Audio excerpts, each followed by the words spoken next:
भव्यात्मा।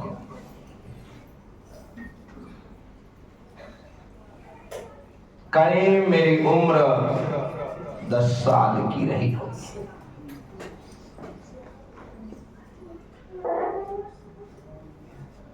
पता चला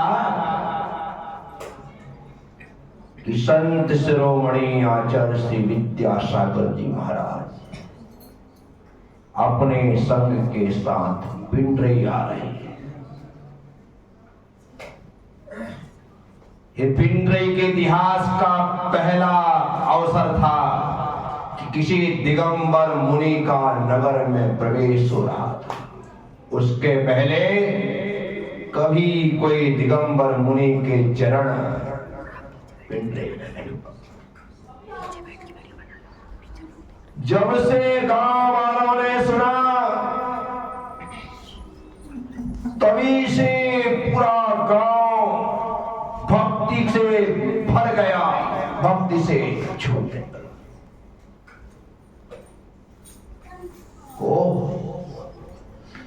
आचार्य श्री आ रहे हैं, आचार्य श्री आ रहे हैं, आचार्य श्री आ रहे हैं, संघ आ रहा है, सब खुश हैं। समझ किसी को नहीं। कैसे भक्ति करते हैं, कैसे चौका लगाते हैं, कैसे आहार देते हैं, ज्ञान, लेकिन खुशी सबको है और भक्ति भी है गुरु के प्रति कि पहली बार कोई संत हमारे दूर तक लोग लेने पहुंचे। मैं भी अपने छोटे छोटे कदमों के साथ लेने गया। बहुत दूर गया, 2-3-4 किलोमीटर तो गया ही हूं, पैदल पैदल। सबसे पहले समय सागर जी महाराज दिखे और हमने तो फोटो में ही समझा था कि यही विद्यासागर जी है। क्या तू काफी लगते हैं। प्रणाम करके अपने को लगा आचार्य श्री विद्यासागर जी महाराज की जय। अपन तो वही चलने लगे। लोगों ने बताया कि ये नहीं है, आचार्य श्री पीछे आ रहे हैं। अरे बाप रे। अब आचार्य श्री के लिए फिर थोड़ी ही दूर में बहुत भीड़ के घेरे से घिरे हुए आचार्य श्री चले आ रहे थे। अपनी इतनी सी उम्र, छोटा सा शरीर, कौन अपने को वहां पर घुसने दे। नमोस्तु कर लिया, प्रणाम कर लिया और सब बच्चे भाग रहे, सब बड़े भाग रहे, सब युवा भाग रहे, अपन भी भाग रहे। भागते भागते भागते भागते पिंडरी आ गई। मंगल प्रवेश हो गया। पहले ऐसा थोड़ी कि ताम झाम फैलाओ, नगर को सजाओ, ढोल बैंड वाले बुलाओ और इनको बुलाओ, ऐसा कुछ सब कुछ इतना आनंद से चलता था। पहले दिखावा कुछ नहीं था, लेकिन भक्ति पूरी थी। ऐसा क्रम चलता था। नगर में आचार्य श्री आए। 100 घर की समाज, 3 मंदिर, आचार्य श्री का प्रवेश, हर घर उत्साहित, हर घर में आनंद की लहर। बच्चा बच्चा उनको लेने पहुंचा। आचार्य श्री ने मंदिर के दर्शन किए, भगवान के दर्शन किए। बीच के मंदिर में जो पंचायती मंदिर है, ज्यादातर साधु वहीं पर ठहरते हैं, वहीं पर वे भी ठहर गए। थोड़ी देर में आहार चर्या का समय हुआ। शुद्धि का पानी आया, बहुत चौके लगे। अपने घर में भी चौका लगा, लेकिन छोटे होने के नाते एंट्री चल दुत्कार के भगा दिया साहब। आज हम देखो छोटे छोटे बच्चों को चौके में प्रवेश दे देते हैं। उस समय तो हम 10 साल के हो गए, फिर भी गलती कर देगा, ऐसा कर देगा, बाहर कर नहीं आने। आचार्य श्री आहार के लिए निकले, विधि के लिए घूमे गांव में। एक बार में तो विधि नहीं मिली।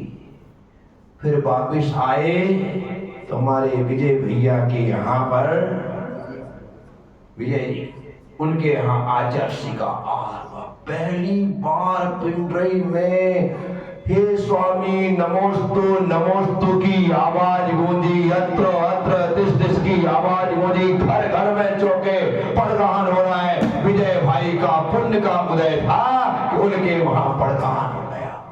निरंतराय आहार हुए, अपने घर में भी आहार हुए, परंतु किस साधु के हुए ये मुझे पता नहीं। संग था, सिर्फ समय सागर जी महाराज को पहचानते थे, ओम सागर जी महाराज जी थे, उनको भी ऐसे जानते थे, बाकी लोगों को जानते नहीं थे।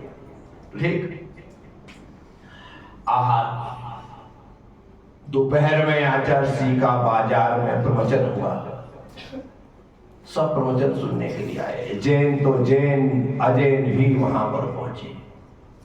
गजब का वातावरण है, ऐसा नजारा पिंडरी ने क्या, पिंडरी के आसपास के लोगों ने भी कभी नहीं देखा था जैसा नजारा उस समय है। आचार्य से एक दिन और रुक गए पिंडरी में। लोगों ने तो सोचा था कि हो सकता है प्रवचन के बाद ही फुर्र से निकल जाए, लेकिन आचार्य से सीधे वहां से मंदिर आ गए। फिर क्या कहना था, सब फिर भक्ति में, भैया वृत्ति में सब लगे। दूसरे दिन आचार्य से जंगल गए, नदी किनारे, सब कुछ हुआ। फिर आहार के लिए दूसरे दिन फिर मुझे आज उम्मीद थी कि अपने घर हो सकता है आ जाए, पर ऐसा कुछ थोड़ी कह सकते। उस दिन आचार्य से मैं स्वयं हूं और बराबर उनके पीछे सब लोग दौड़ रहे हैं, आचार्य से आहार में जा रहे हैं, सब पीछे पीछे भाग रहे हैं। उसमें मैं भी, आचार्य ने एक राउंड लगा लिया, दूसरा राउंड लगा लिया। बड़े मुश्किल से उनकी विधि सुमेर भैया के घर मिली, और उसमें भी उनका बेटा राजू था या काजू, एक हाँ नाम है उनके, राजू काजू, छोटे बड़े ऐसे नाम थे उन लोगों के यहाँ पर। विजय भैया के नाम जो उनके बड़े भाई थे वो वाले विजय नहीं, उनके हार में थे। तो उसने बेल लेकर के खड़ा था और आचार्य श्री उसके सामने खड़े हो गए। वो तो खड़े हो गए, पड़गान हो गए और अपन रोने लग गए, क्योंकि हमारे यहाँ नहीं है। अरे इतना दौड़ धूप करके भी परेशान हुए, लेकिन वो अब घर में किसी ने बेल पकड़ा होता तो रुक जाते, लेकिन विधि चौका लगाना हमारे हाथ में है, पड़गान हमारे हाथ में नहीं होता है। और आचार्य के आहार हुए, मैं रोते रोते जिद करने लगा कि मुझे आहार देना है। सुदर्शन ने आंख दिखाई और क्या कर सकते हैं, आहार तो घर आ गया। मैं घर आ गया तो घर में जिन साधु का आहार हो रहा था उन्हीं का बाहर खड़े होकर के आहार देखने लगा। वहां भी जिद की, लेकिन किसी ने नहीं सुनी। मन में विचार आ गया कि कुछ नहीं, आज मत लो, कल ना कल तो मैं आहार दूंगा ही, क्योंकि अब पूरा गांव ही धर्म से भर चुका था। 2 दिन का आचार्य का प्रवास और पूरी आबो हवा बदल गई 2 दिन में, पूरी हवा। सोच लिया कि आज नहीं तो कल, कभी ना कभी तो आहार देने मिलेगा। परंतु मैंने ये थोड़ी सोचा था कि आहार देने का भाव करने वाला बच्चा एक दिन आहार लेने लायक बन जाएगा।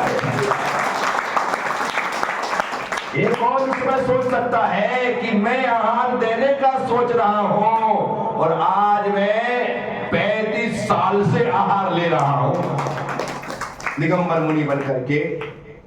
ये सब तकदीर की बात होगी। ऐसा प्रभाव पड़ा आचार्य श्री का कि पूरे नगर में धर्म के अलावा दूसरी कुछ बात ही नहीं। आचार्य श्री के दूसरे दिन भी निरंतराय आहार हुए। अब लोगों को लगा कि अब तो आचार्य श्री 2 दिन रुके तो अभी और रुकेंगे। दोपहर में पूरी तैयारी प्रवचन की आचार्य श्री, पंडाल में बना हुआ है, बाजार में प्रवचन होगा। आचार्य श्री ने टाइम पर, प्रवचन का जो टाइम होता है, अपने पीछे कमंडल उठाया और चले बाजार गए। सब यही सोच के चल रहे हैं कि प्रवचन के लिए जा रहे हैं। ये बाजार का चौक, यहाँ पर प्रवचन होना है, और ये रास्ता बिहार का। वो प्रवचन के पंडाल में ना जाकर के सीधे ही बीजे गांव के लिए बिहार कर गए। बीजे गांव के लिए बिहार। लोगों ने इतना रोका, हमारे सुमेर भैया आदि तो सामने ही लेट गए, लेकिन आचार्य श्री तो आचार्य श्री एक बार कदम आगे बढ़ गए तो नहीं रुके। सबसे बड़ी बात तो ये हुई कि संघ को भी पता नहीं है कि बिहार है। आचार्य श्री चले गए, कई महाराज जी मंदिर में सामायिक ही बैठे हैं। अब आचार्य श्री चले गए तो मंदिर में कौन है, किसको पड़ी? बेचारे महाराज अकेले, आचार्य श्री का विहार, पूरा गांव उनके साथ। 2 महाराज जी मंदिर में ही सामायिक, उनको पता लगा विहार हो गया। फटाफट उठे और विहार किया। बताते हैं गांव वाले, बाद में अन्य जाति के लोग, कि वे दोनों महाराज, उन्हें जाना था बीजे गांव और वो घुस गए हमारे कुएं वाले दूसरे रास्ते पर चले गए। आगे बढ़े तो उनको बताया कि महाराज कहाँ जा रहे हो? बोले जहाँ चल। बोले यहाँ नहीं गए, वो रास्ता दूसरा है। बेचारे फिर दूसरे रास्ते से चल करके, ऐसा उस समय बताया गया। आचार्य श्री बीजे गांव पहुंच गए होंगे, तभी 1-8 किलोमीटर बरला चढ़ करके आगे बढ़े होंगे। इतना अंतर हो गया। आचार्य श्री के 2 दिन के प्रवास से पिंडरई में क्या हुआ?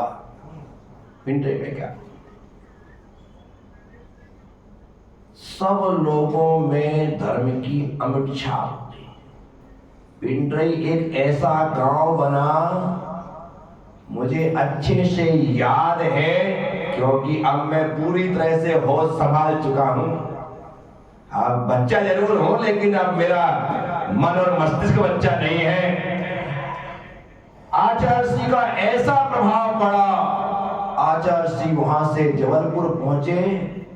आए दिनों ट्रेन में भर करके लोग जबलपुर पहुंच रहे हैं। मरिया जी जा रहे हैं, आचार्य श्री वहां पर है। अब ये ऐसा हुआ कि उस काल में, उस समय में पिंडरई में ऐसा कोई लड़का और लड़की नहीं थे जिन्होंने आचार्य श्री से ब्रह्मचर्य व्रत ना लिया। सभी युवा युवतियों ने ब्रह्मचर्य व्रत, किसी ने 2 साल का, किसी ने 3 साल का, किसी ने 5 साल का, सबने ब्रह्मचर्य व्रत ले लिया। पिंडरई में 2 साल तक सहनाई नहीं बची। 2 साल तक एक भी शादी नहीं हुई आचार्य श्री जाने के बाद। और इस बीच में हम 35 लोग तो उनके पीछे निकल करके मोक्ष मार्गी हो गए। 35 लोग। ऐसा प्रभाव पड़ा। 2 दिन का प्रवास, यदि 2-4 दिन और रुक जाते तो ना जाने 1 दिन 2-4 दिन में शतक लगा करके चले जाते। इतना क्यों? ऐसा क्यों होता है? जिन लोगों को कभी लाभ नहीं मिलता है, उनको यदि लाभ मिल जाए ना, तो एकदम से परिवर्तित हो जाते हैं अपने आप को। और जिनको रोज ही तो आते हैं महाराज वो ऐसा कहने वाले लोग मिलते हैं, लेकिन जिनको कभी लाभ नहीं मिलता है, वे लोगों को ऐसे हो जाते हैं कि आज तो हमने अमृत का पान कर लिया। उसमें कोई व्यक्ति जो 2 लड़के लड़कियां होती उस समय प्रवास में नहीं थे, यहाँ वहां थे। तो ऐसे 1-8 लोगों की यदि शादी हुई तो वो भी पिंडरई से नहीं हुई, वो भी जबलपुर मड़िया जी जाकर के शादी हुई। पिंडरई में तो शादियां 2 साल तक बिजी नहीं। ऐसा काम।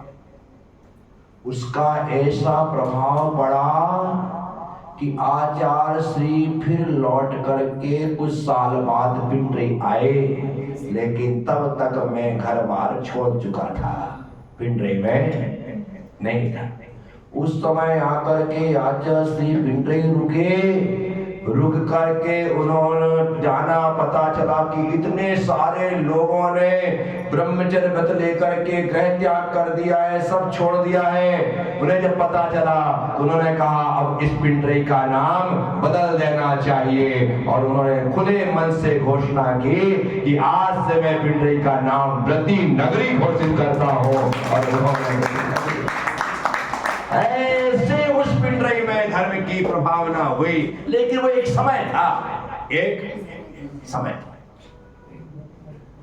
कुछ ऐसे पल होते हैं, कुछ ऐसे क्षण होते हैं, कुछ ऐसे मुहूर्त होते हैं जिन क्षणों में जो घट जाए वो फिर दोबारा नहीं घटता। उसके बाद आज ऐसे आए तब दूसरी बार ऐसा थोड़ी होगा, उसके बाद आए तब ऐसा थोड़ी, कई साधु संत आते रहे तब ऐसा थोड़ी। जो हो गया सो हो गया। साधुओं का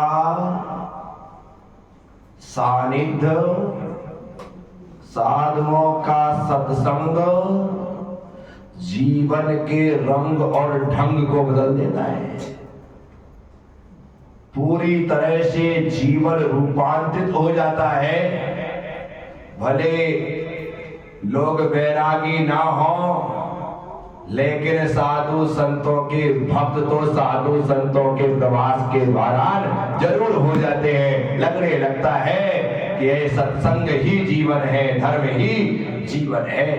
मैं जिस सोन कच्छ के मैं बैठ करके कथा कर रहा हूं, यदि 1993 के पहले का सोन कच्छ देखो और 1993 के बाद का सोन कच्छ देखो तो अपने यहाँ पता चल जाएगा कि वह सत्संग का ही प्रभाव है कि सोन कच्छ में धर्म की गंगा बही, धर्म की गंगा बही, उसी का प्रभाव है। अन्यथा कहाँ होता है? साथियों, मैं आप सबसे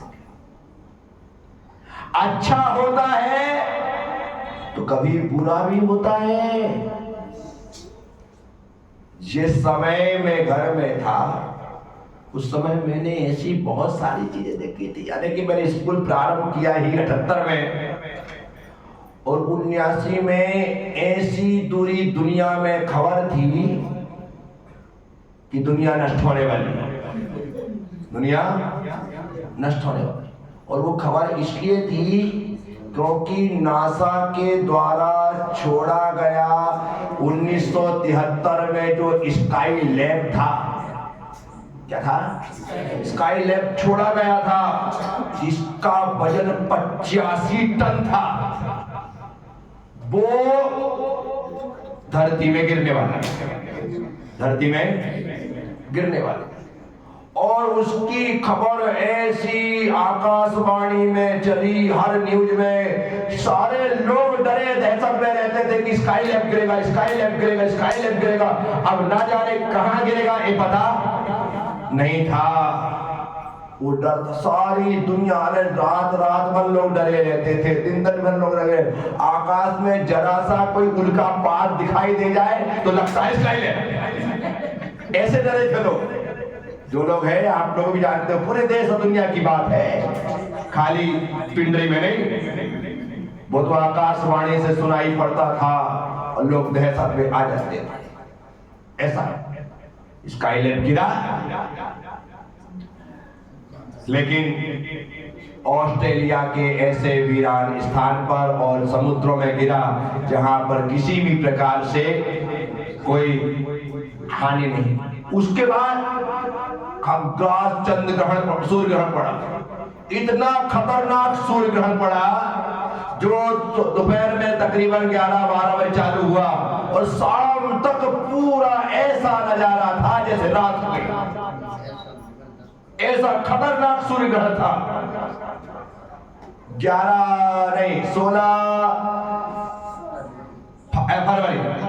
16 फरवरी 1980 को सूर्य ग्रहण पड़ा था।